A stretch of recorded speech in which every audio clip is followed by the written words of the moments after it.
Y desde el punto de vista laboral puro, para un legislador, reemplazar la curul en la exposición, en lugar de la argumentación, inclusive la solemnidad que rodea de la representación para hablar a una cámara, es de las cosas más complejas que he tenido en mi vida. Hasta cierto punto disminuye la calidad parlamentaria. Sí, la verdad es que siempre, y trato de hacer esa pregunta a mucha gente que sé perfectamente que no está acostumbrado a este tipo de trabajo o desenvolvimiento, y aunque para muchos ha sido harto positivo, es decir, poderse conectar de la noche a la mañana con Europa, con Estados Unidos, a los empresarios, etcétera, en trabajos políticos, de la forma que lo describe Henry Cucalón, totalmente de acuerdo. Es decir, no es lo mismo estar en la asamblea con un discurso fogoso, vis a vis, viéndose todos, a estar a través de la tecnología, pero en todo caso así son las circunstancias. Henry Cucalón, definitivamente la correlación de fuerzas en la asamblea para este nuevo periodo, es decir, después de las elecciones, cambia y mucho. ¿Cuál es su visión con respecto a lo que va a pasar en este país? Todavía no conocemos quién va a ser el presidente de la República, pero ya sabemos la correlación de fuerzas en la Asamblea. Definitivamente no tengo alma de pitoniza, como diría Carlos Julio Arosemena, para poder determinar ciertas cosas. Vamos al mensaje que ha dado el pueblo. Hubo un pronunciamiento en las urnas bastante claro acerca de la corriente ciudadana de pensamiento, alejada de todo extremo, explico, que exige cambios, sí, se lo siente, pero al mismo tiempo que todos los candidatos tengan claro que la ciudadanía tiene derecho a tener derechos. Hay cosas que no se pueden discutir, que todos queremos prosperar económicamente, por supuesto. Puede haber tesis distintas entre un estatismo concentrador y un liberalismo rapaz, pero lo que fundamentalmente la gente no quiere es regresión en lo que tiene, ni regresión en cuanto a sus derechos. Hay nuevas peticiones, nuevos planteamientos que deben ser leídos con claridad por parte de los actores políticos. Y ese para mí es lo importante. Esto no se trata en una segunda vuelta de hacer de vedette de nadie, porque lo venía escuchando, nada peor que la inconsistencia, y esto sirve para todos, sino la consecuencia, ese compromiso que se asume con los ciudadanos. Ahora bien, desde el punto de vista parlamentario, si bien nadie tiene mayoría absoluta, nadie tiene 70 votos, a veces yo escucho a los analistas decir, qué bueno, más democracia. A veces los mismos analistas, cuando no les gusta los que tienen más, dicen, qué pena, porque no hay consolidación de tendencias y proyectos fuertes para que trabajen en colegislación con el Ejecutivo. El discurso les llega hasta cuando no les gusta que llegó a presidente. Son los mismos que han venido pregonando desde el año 98 que los diputados deben ser elegidos en la segunda vuelta electoral, como en el año 79. Pero cuando no llega el que les gusta, dicen, no, mayor representación, el fraccionamiento es positivo. Lo importante con estas dos modalidades es que nadie tiene mayoría y se van a ver obligados a consensuar, lo cual no es malo. No hay que tenerle recelo, siempre y cuando no es por la etiqueta. Dejemos a un lado las etiquetas, ponerle como si fueran ganado a cada persona, como se lo pusieron a los jueces en un momento, o a los legisladores, o a los comunicadores, sino el para qué se vota, el para qué es el acuerdo, para qué es el consenso nacional. Peor, es ineludible que después de muchos años de cosas negativas, algunas positivas también, y de un desgobierno, que es lo que estamos viviendo ahora, el país necesita repensarse.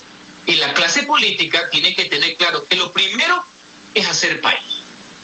Bien, antes de darle paso a Belén Goncalves, a Luigi Guerrón y a María José Toledo, una última de mi parte en esta primera ronda. Henry Cucalón, yo escucho siempre la coherencia de sus declaraciones desde que se ha iniciado como político. Y eso hay que ponderarlo, porque hay mucha gente que lamentablemente eso no lo ha hecho, que ha estado al vaivén de el andarivel al que le convenga.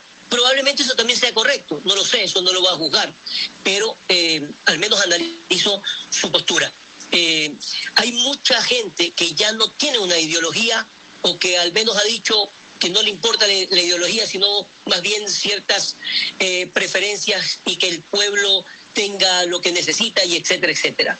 Hoy el país necesita más unión y menos división, sumar y no restar, y definitivamente hay dos corrientes. Veía un análisis de una agencia internacional que decía: el Ecuador hoy más que nunca está totalmente dividido entre la derecha y la izquierda. Por lo tanto, los consensos son extraordinariamente importantes, mucho más que antes. ¿Es posible consensuar con la izquierda, o la izquierda con la derecha, sentarse en la misma mesa, pero a la luz del día o con cámaras, etcétera, hablando vis a vis de frente de consensos? Profesar una ideología no puede ser malo. Sorprendámonos de los que no piensan y no profesan nada, de los piratas, de los ignorantes, de los pillos. Pero sostener una creencia, lo que en algún momento se llamó la batalla de las ideas, mientras sea un argumento, eso enriquece siempre la institucionalidad, enriquece la participación política. Así que yo no le tengo recelo a eso. Ahora bien, no dejemos que el fundamentalismo, el dogmatismo, supere al sentido común, al pragmatismo y a eso que le denomino hacer país. Donde yo creo que se pueden encontrar esos consensos y esas convergencias. Peor, insisto, en la situación que estamos viviendo de descomposición total, de desinstitucionalización rapaz. En las causas, estimado amigo, es lo que engloba, para no decir que el uno se fue a un lado y el otro al otro, porque le tienen miedo. No. Entonces, la causa es lo que engloba los derechos, la igualdad, el avance, el tema de los jóvenes, el tema de las minorías, que no tienen por qué serlo, el tema de cierta recuperación, el tema de los trabajadores. Si uno lo engloba en causas que son puras, que suman, que no restan, que están por fuera de las etiquetas, creo que hay una salida, creo que hay una oportunidad, y tengo la firme esperanza que así puede ser. Villarro. Sí, Henry, ¿qué tal? Buenas noches. Sí, también hemos tenido la oportunidad de conversar un montón de... Sí, y a ver si coincide Henry Cucalón en esto. Y me suena a lo mismo que refundar el país, a lo mismo que meterle por última vez la mano a la justicia del país, a lo mismo que una asamblea constituyente para reinstitucionalizar el país. Y siempre tenemos que estar inventando un nuevo país, Henry. ¿Por qué? Es que los cimientos, los fundamentos del país que tenemos no son suficientes para sobre eso construir, sino que tenemos que destruir todo lo hecho para volver a hacer.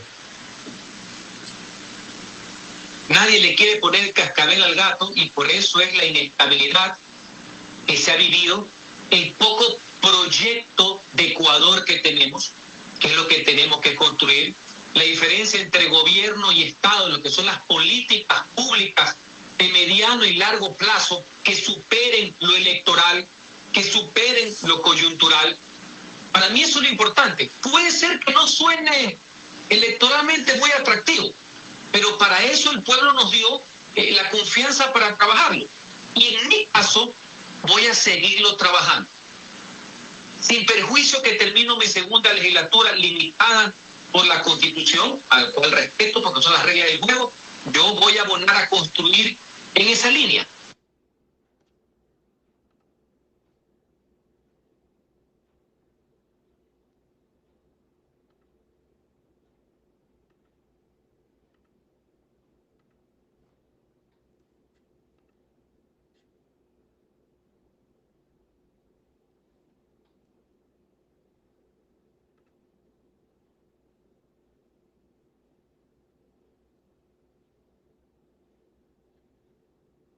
La Corte Constitucional.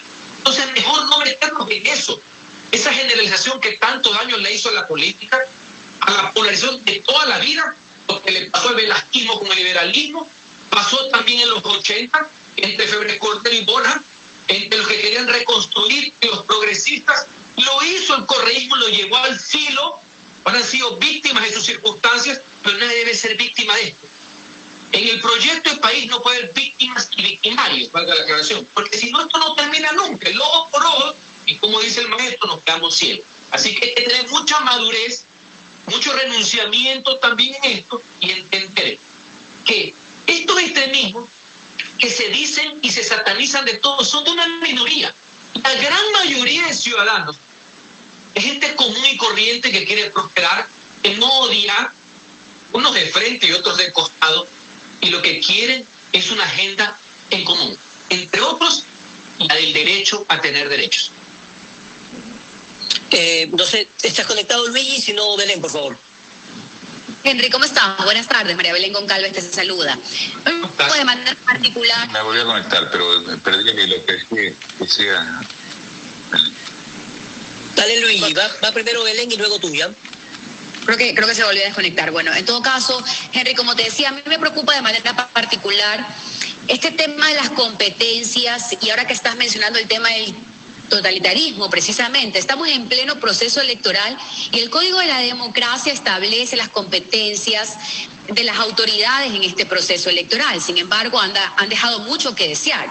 Ustedes han dicho de manera abierta, y usted de manera particular en Twitter, que es bastante activo, sobre este rechazo a las acciones de la Contraloría y de la Fiscalía, y también citando un poco lo que esta mañana el candidato por ahora, pues, Yacu Pérez, habría dicho como en tono de amenaza, ¿no? Esta es la última oportunidad que le doy al CNE para hacer el reconteo que estoy solicitando.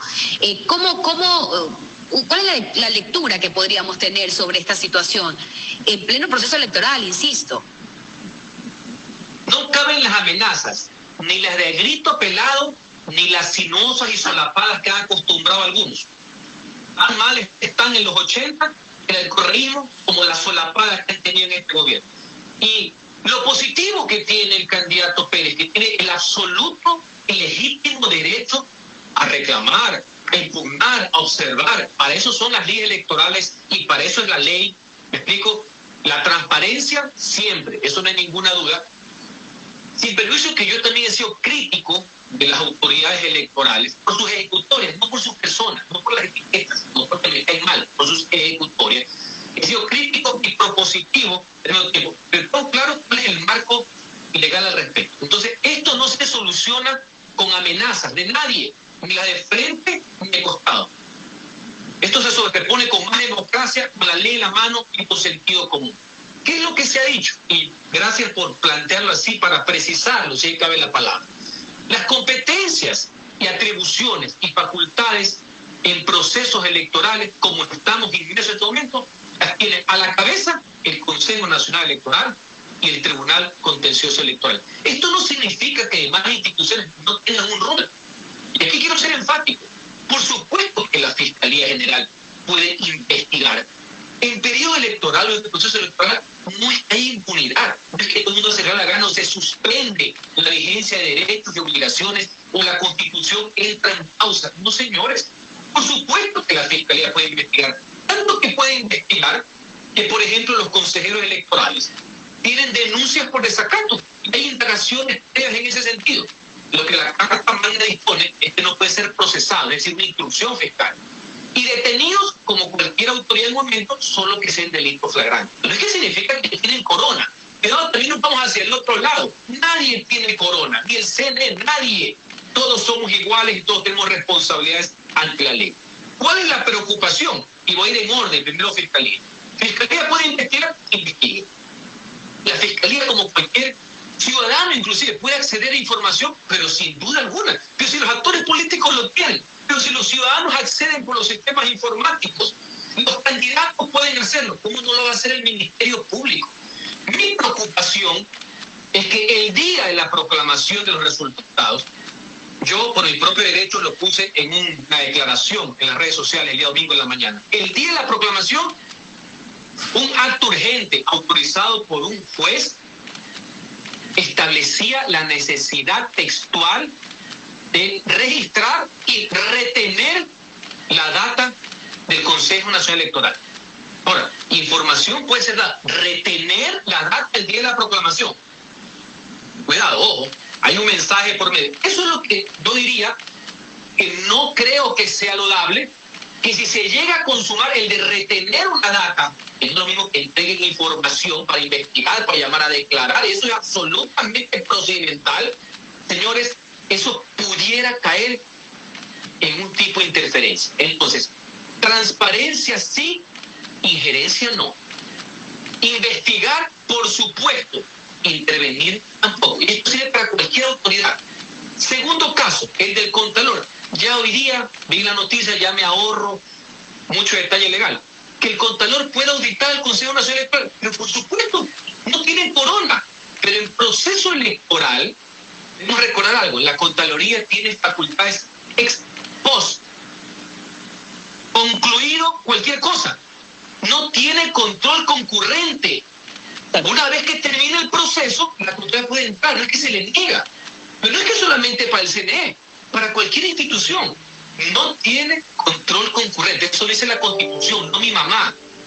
¿No? Claro que entonces todo el mundo en el ámbito de su competencia. Y todo el mundo tiene derecho a la transparencia, a investigar en su sentido. Ese ha sido el motivo de mi declaración, respetando el principio de legalidad, respetando cual más a las personas que son cabezas de las instituciones, pero al igual que usted y el pueblo ecuatoriano, a mí lo que me interesa es la pureza del sufragio y que bajo ningún motivo, ni de frente ni costado, se ponga en riesgo el proceso democrático.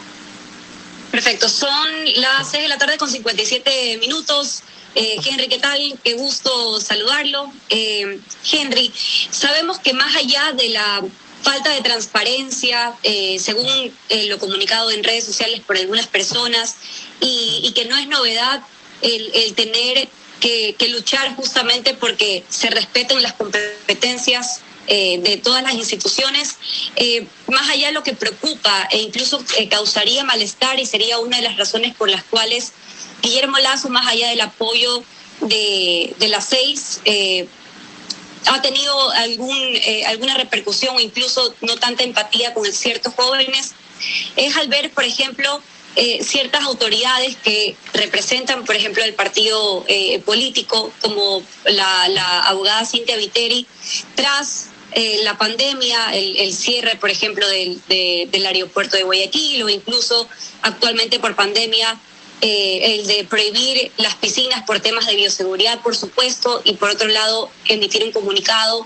con respecto a que permite realmente las graduaciones, y ese tipo de discursos que si bien son después de la primera vuelta electoral, hacen que las personas se queden, obviamente, con ciertos fragmentos, ¿no?, que hagan disponer a una autoridad con ciertos comentarios hacia un grupo social en particular o hacia una causa en específica. Y al tener una alianza estratégica, en este caso con Guillermo Lasso, este tipo de temas que tal vez no son coherentes con el lineamiento que normalmente seguían, podría haber causado algún tipo de ruido. ¿Qué opina al respecto?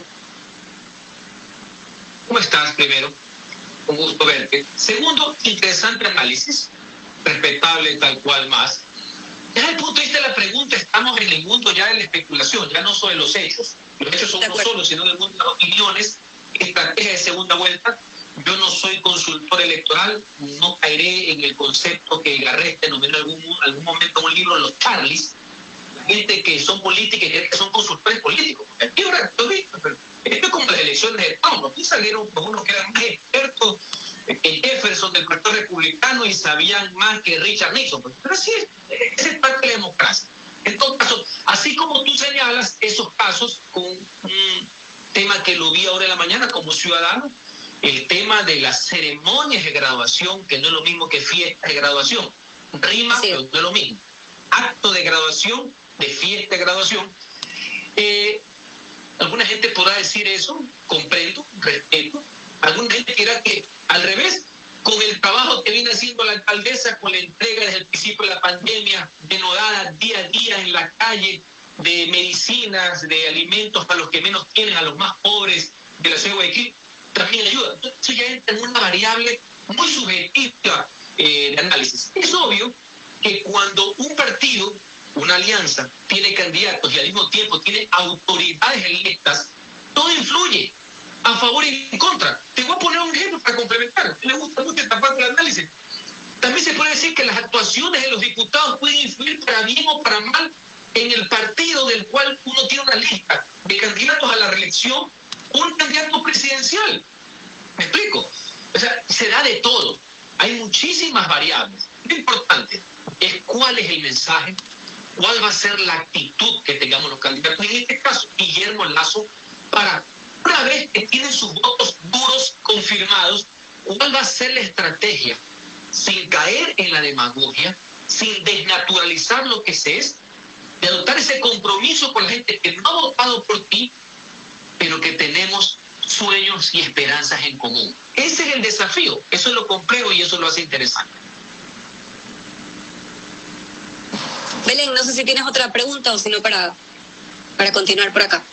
Yo creo que sí, ya, ok, perdón. Yo creo que es importante ahora que está Henry acá con nosotros conversar un poco, que él también ha sido muy activo en hablar sobre esto, el tema de la vacunación.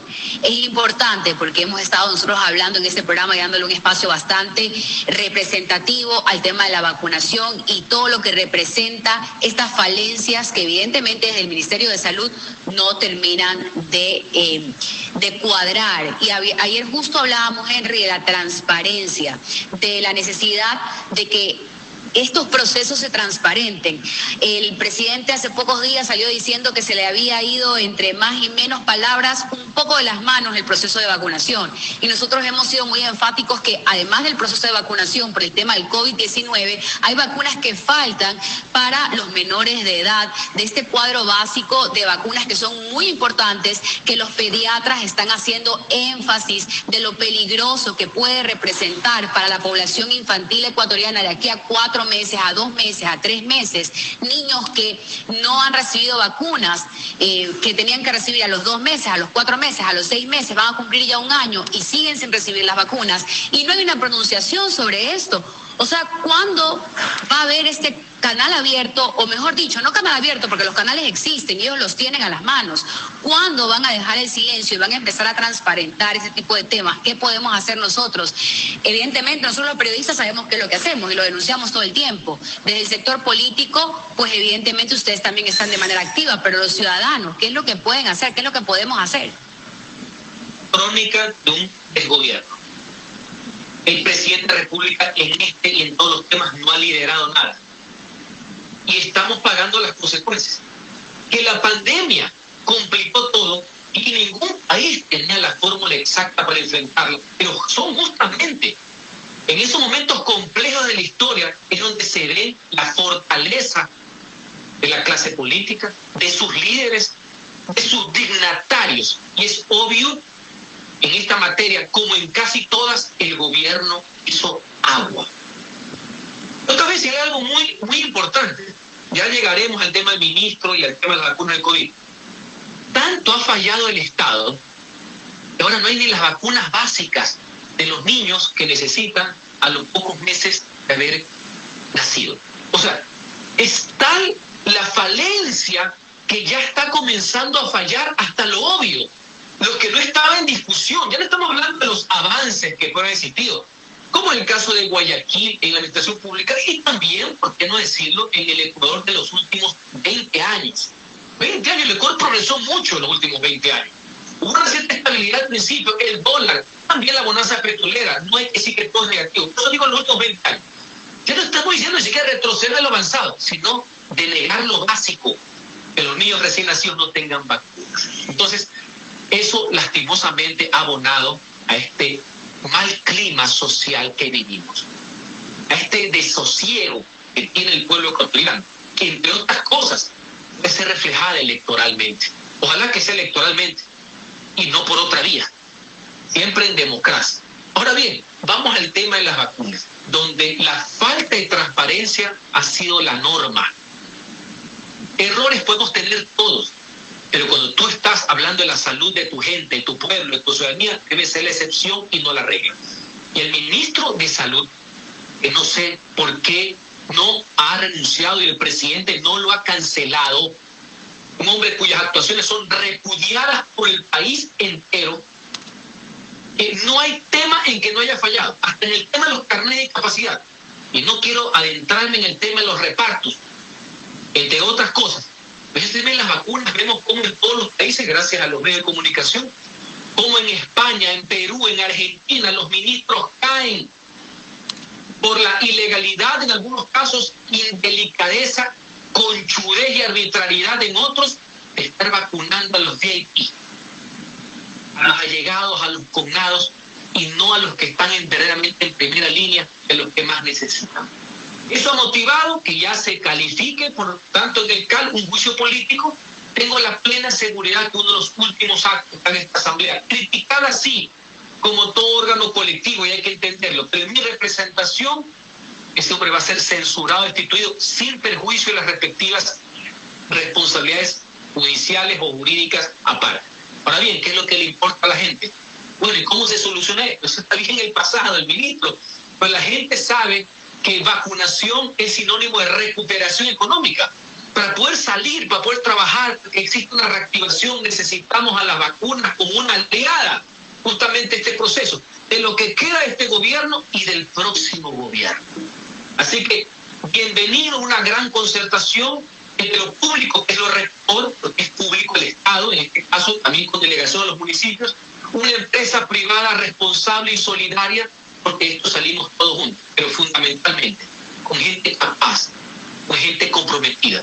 La actuación del ministro Ceballos ha reflejado que no basta con ser un buen médico, o un buen abogado, o un buen economista. Hay que tener claro que es el interés público. Este señor como administrador de clínica de esquina sale caro. Señores, el Ministerio de Salud es la política pública, representa a todos, no a los intereses inconfesables de cada persona o autoridad de turno. Por eso lo peligroso es no saber diferenciar esto. Y reitero, no tiene nada que ver con derechas y con izquierdas. El interés público, el interés general, no es propiedad de ningún partido político. Eso es una forma de ser, una actitud ante la vida, una responsabilidad que amerita capacidad, experiencia, vocación y compromiso. Henry Cucalón, la última pregunta, aunque nos gustaría conversar mucho más tiempo de este y otros temas que son vitales, muy importantes para el Ecuador. Una de las soluciones que la ha planteado la alcaldesa Cintia Viteri, el propio alcalde de Quito también, Yunda, es decir, los municipios hacerse cargo de la vacunación.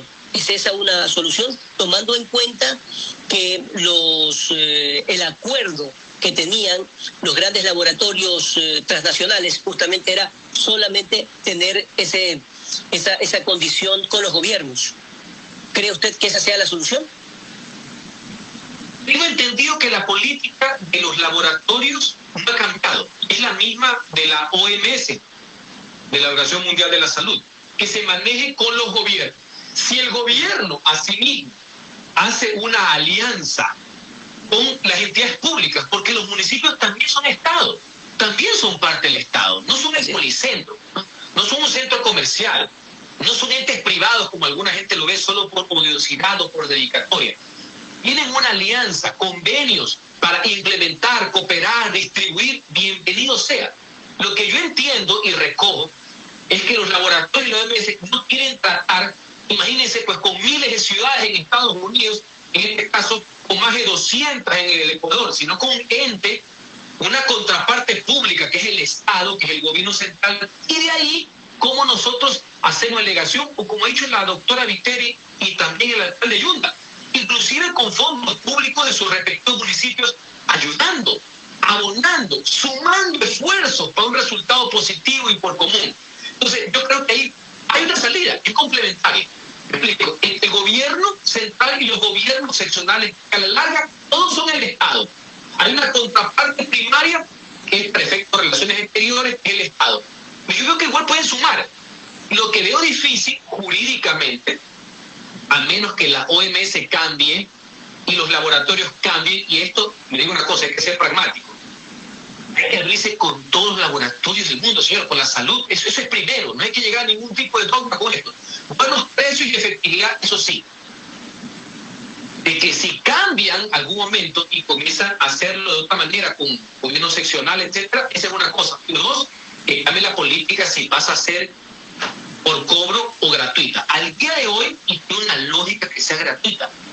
Porque esto es una pandemia general. Esto no es que hoy día se me ocurrió ir a comprar este medicamento porque lo necesito. Lo necesitamos todos. Son miles de millones de seres humanos en el mundo. Por eso es que tiene una lógica la gratuidad y el manejo público. Lo que no significa que gobiernos seccionales o empresa privada entren a colaborar con recursos, con personal, para que se distribuya de la mejor manera, de forma transparente y fundamentalmente honesta.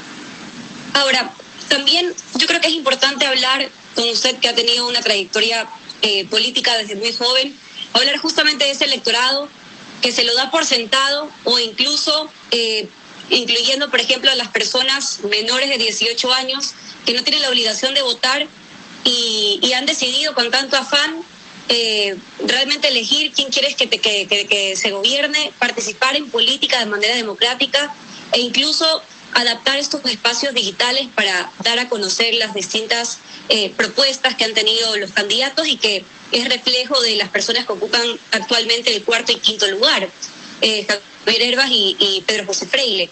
Pero le pregunto, Henry, ¿cuáles serían, por ejemplo, los indicadores para que personas que han tenido trayectoria política y que todavía tienen seguramente algunos objetivos por cumplir en el sector público y que quieren continuar, hacer como un balance para que jóvenes incursionen dentro de sus partidos, pero a su vez sigan siendo vigentes para ese nuevo electorado que, como le comento, tienen ansias, tienen sed justamente de participar de algún campo? Miren, yo me muestro muy optimista al respecto. De los 25, 30, los 40, está la generación profesionalmente más preparada en la historia del Ecuador. Más preparada para asumir responsabilidades de dirección del país, de ministerios, de alcaldías, de equipos de gobierno. Muchos son reticentes a hacerlo por algunas variables, entre otras por la desinstitucionalización y porque cualquier persona honesta piensa que por persecución también puede ir preso sin haber hecho absolutamente nada. Y no hay una reivindicación de lo público.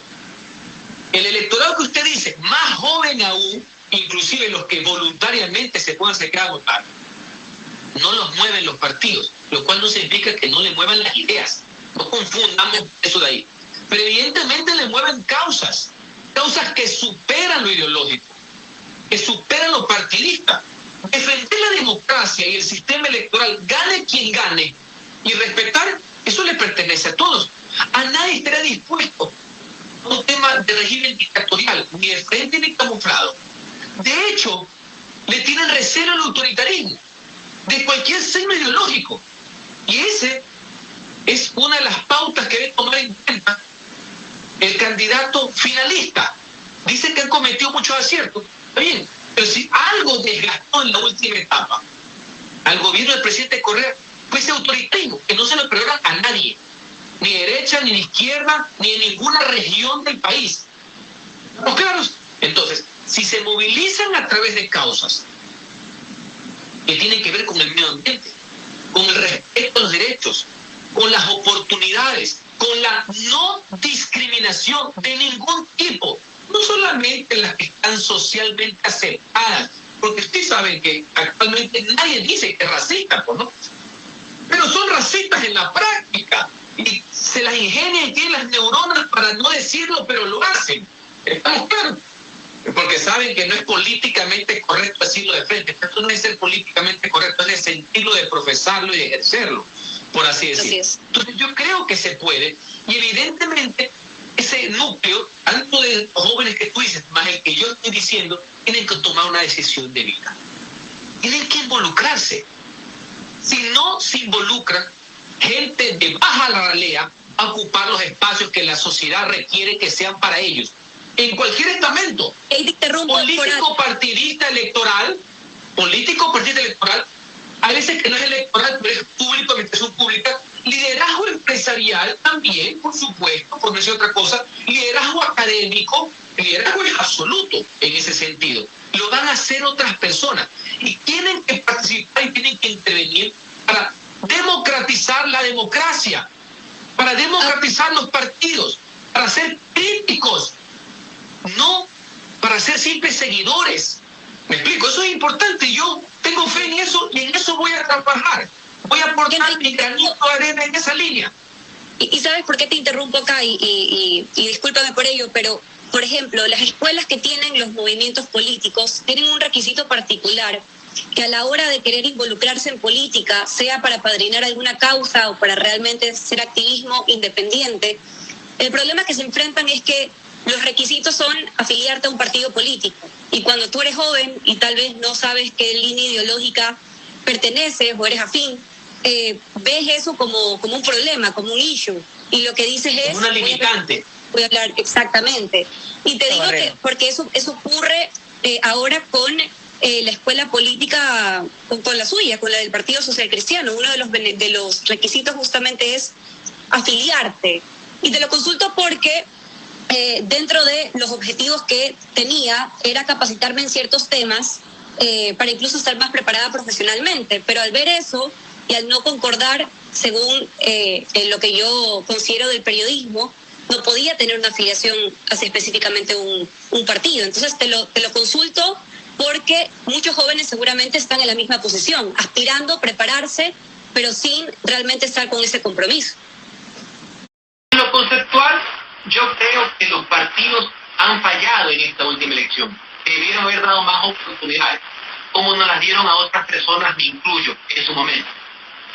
No digo que no lo han hecho, debe haber sido más agresivo aún. Punto 1. Punto 2. En el programa de formación política permanente, el cual yo tengo varios años capacitando y lo seguiré haciendo el resto de mi vida, yo nunca he exigido ninguna afiliación. Jamás. De hecho, yo hablo en democracia institucional en general. Después puede ser que se encausan. En mi caso no es así. Y cuando yo he sido capacitador de la cantera, me estoy desayunando lo que tú dices, no sabía al respecto. En el PIB no es así. Y tengo alumnos ahora que han sido después pasan a la universidad. Los he visto en otras instancias políticas, han sido alumnos míos de capacitación del programa, que es totalmente abierto, título gratuito, de asesores en otros grupos políticos, pero coincidimos en los valores de la democracia, libertad, igualdad de oportunidades, que para mí son lo importante. Después obviamente hay una lista que puede llegar a la expresión partidista. Y te voy a contar mi caso en particular. Cuando el abogado Nebot me invitó a que yo sea el secretario de su administración, secretario de la Municipalidad de Guayaquil, nunca me preguntó si estaba afiliado, si había votado por él, vaya que había votado por las administraciones municipales, sí, ni cuántas banderas había pegado, ni cuántos gritos había dado en la calle. Jamás. Yo era independiente, era un profesional. Y cuando, siendo secretario general, se me brindó la oportunidad de ser diputado de la República, era independiente. Por citar un ejemplo, yo quiero que las oportunidades que yo recibí, yo también las quiero dar. Y tengo fe porque conozco de todas las tendencias. Les he visto en el Congreso de la República, en este periodo, por eso es que no me gusta la generalización, por unos cuantos embrutecidos por el dinero que han caído en el ámbito delictual de los diezmos, no se puede soslayar que en nuestro bloque legislativo y en muchos bloques legislativos hay personal preparado del más alto nivel. Nunca la Asamblea ha tenido asesores con tantas maestrías y tantos capacitados como no tiene ahora. Mi bloque y también otros bloques, yo no soy secretario porque los conozco, trabajo con ellos, donde realmente la gente trabaja que son las comisiones legislativas. Y le ruego a ustedes como periodistas, hagan una auditoría de todos los diputados, de todos los partidos políticos que asistieron a las comisiones legislativas. Y en el próximo periodo, pónganse vigilantes de eso, en donde se ve la calidad y la participación de un diputado. En todo caso, reflexiono, acoto lo que tú dices y yo lo conceptual estoy de acuerdo y voy a trabajar desde donde esté en esa línea. Henry Cucalón Camacho, asambleísta del Partido Social Cristiano, Madera de Guerrero, con su importante aporte de estos temas que no normalmente los abordan todos los medios de comunicación, hablar de frente de los pecados que tienen los partidos políticos para poder lograr que la gente se atraiga no solamente por la forma de hacer política, sino por su propia ideología, que hay que defenderla. Hay muchos que pueden estar a favor o en contra, pero hay que defender una ideología. Lo que no estoy de acuerdo, la verdad es que no voy a estar de acuerdo jamás, es con que uno diga que es de derecha y de repente está en otro partido de la total izquierda y luego se alquile un partido político que decía era del centro para meterse a derecha o izquierda. Es decir, eso termina confundiendo mucho más a los jóvenes y también decepcionando a la gente que quiere entrar en política. Así que discutiremos más de estos temas, estimado Henry. No sé si quiere, ya se picó. No, te quería complementar algo en esa línea. Yo he trabajado en eso, pero es difícil. El tema de la cultura política ecuatoriana es compleja. Yo he sido muchos años profesor de ciencias políticas y bueno, se me da la oportunidad de estar en esto que ya es en la parte práctica, que no muchas veces pasa. En muchos países, y sucede en Estados Unidos, el Partido Republicano y el Partido Demócrata, evidentemente, tienen unos idearios, pero entre esos idearios tienen una especie de abanico, donde hay bastantes microtendencias dentro de cada partido, porque no pueden ser uniformes. Por eso ustedes pueden encontrar en el Partido Republicano gente de pensamiento muy duro, extrema derecha, como pueden encontrar clase obrera, trabajadora, básicamente del sur de Estados Unidos, que desprecian a las élites del noroeste, de Boston, de Nueva York y de Wall Street, por poner un ejemplo. Y asimismo los demócratas, usted puede encontrar desde élites intelectuales de Harvard hasta los Teamsters, que son los sindicatos de trabajadores, por poner un ejemplo. Eso es normal mientras coincidan en lo macro. Parte de nuestro problema es que como no tenemos esas mínimas posiciones dentro de grandes partidos y corrientes, a la primera escaramuza la gente se desafila. Bueno, y ahora hay más alternativas. En los 80 en Guayaquil, si no era de las 6, era de las 10, y las 10 te fregate, por así decir. Me explico. Yo he venido luchando por eso, que hayan esas microtendencias para permitir oxigenar a la organización política. ¿Y cuál es el éxito? Que cada 4 años, tanto en la renovación de las directivas como en los procesos eleccionarios generales, una de esas tendencias dentro del partido cobra mayor predominio que otra. Entonces se va oxigenando dentro de la misma agrupación política. ¿Me explico? Porque no todos son iguales. Alexandra Ocasio-Cortez no es lo mismo que John Kerry, por poner un ejemplo, los demócratas. Y así me puedo pasar toda la tarde contándoles sobre que haga esta digresión. Eso es lo que yo creo. Pero aquí no se da. Aquí le tienen recelo a eso. Y no creo que debe ser necesariamente así, porque el militarismo, no hablando por uniforme, sino de político, mata a los partidos políticos. Totalmente. Solamente para comentar finalmente, miren el caso típico de estas elecciones, lo que le pasó a la propia izquierda democrática. La izquierda democrática, un partido, como usted lo comentaba, qué fogosos discursos de Rodrigo Borja, enemigo político de Febres Cordero, pero qué debates y qué altura. Y tuvo que buscar un candidato que lo sacó no sé de dónde y mire dónde llegó, pero llegó no sé cómo, pero llegar a un partido y decir, a ver, veamos quién va a ser el candidato, no tenemos a nadie, busquen, me parece realmente gravísimo lo que ha pasado en ese y en otras tiendas partidistas. Así que pero eso pasa en todos lados. Así. El señor Trump nunca fue republicano y terminó siendo candidato al Partido Republicano y ganó. Exacto. El señor Trump hasta el año 2000 era demócrata, para que usted se entere. Hasta el punto que va a ser su propio partido político, según lo que ha dicho. Esa es la magia del tema y también hay que tener en cuenta ese es propio de los fantasmas del populismo, porque en Latinoamérica y Ecuador en particular se vota por personas y por ahí colateralmente el nombre del partido, se vota por personas. En la época de Velasco Ibarra, de velasquismo sin Velasco, nadie, y me puedo pasar toda la tarde y la noche con todo lo que está aquí atrás citándole número por número, año por año, elección por elección. Perfecto, gracias a Henry Cucalón. Sin duda alguna, en la próxima oportunidad y no lejana, estaremos conversando nuevamente de política. Muchas gracias. Gracias a ustedes, un fuerte abrazo para todos.